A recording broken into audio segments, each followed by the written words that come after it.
Happy Tuesday, y'all. I know I didn't bring you to work along, bring you along to work with me this morning.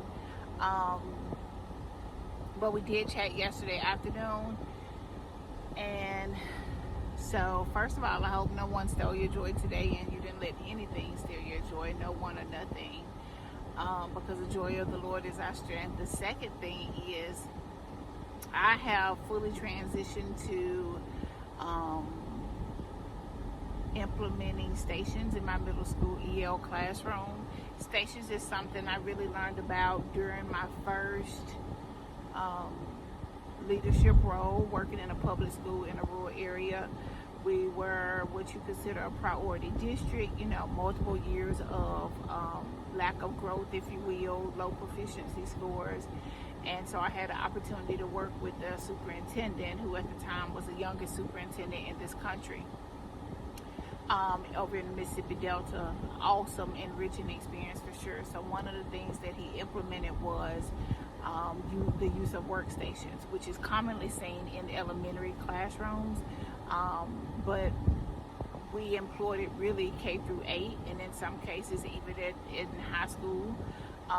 And so I have started using it fully for about, I'll be doing it at least for the next month or so in my classroom in the middle school EL. I have one section of newcomer EL, which is for students that have been in the country 3 years or less. Um, and the other sections are low, intermediate, and intermediate level ELs. But they work wonderfully.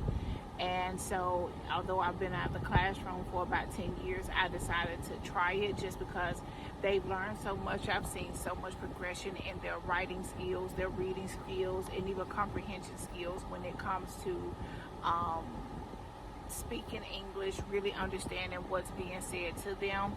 But also, you can start to see things turn in ELs when they are starting to translate for their peers. You can see them processing in English and Spanish, and then being able to explain to their peers what's being said. And so, because we're there and we've already taken a state assessment at EL, I thought, oh, I'm going to try this week and see how it goes with them. But it has worked awesome. So we've really been working on writing skills, of course, more vocabulary. For vocabulary with my newcomers, I'm still focused on high frequency vocabulary words. We've been using the Frail model because that's something that they do in their ELA classrooms. But it's also really just one of the best models that I've ever used, research-based models of teaching high yield vocabulary for sure.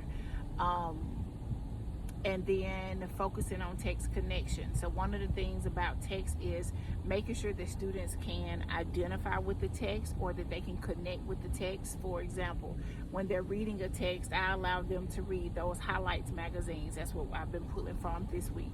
I'll change up the text sometime and give them grade level text, but because it's our first week, I just wanted to kind of like gradually release them into it.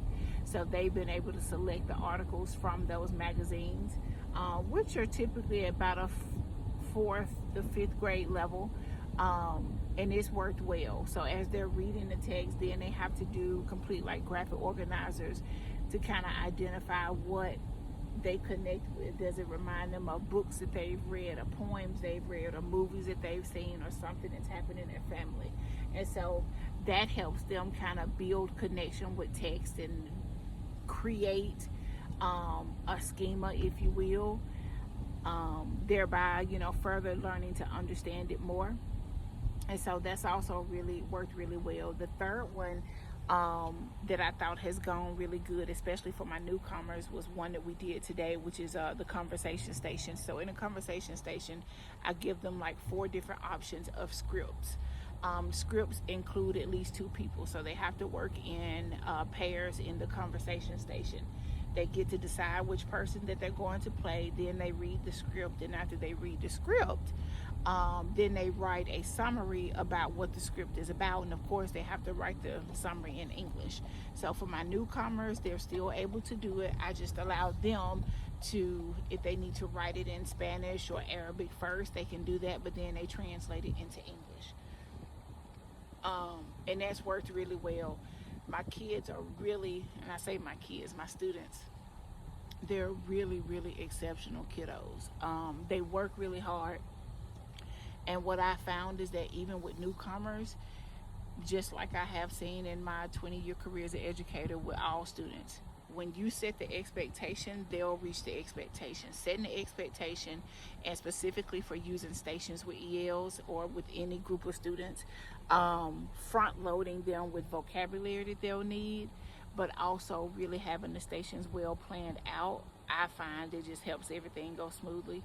So on this next video, I'll post some shots and videos of them in action, but also of some of the things that I use in my workstations. So I hope y'all can use it. Have a great day.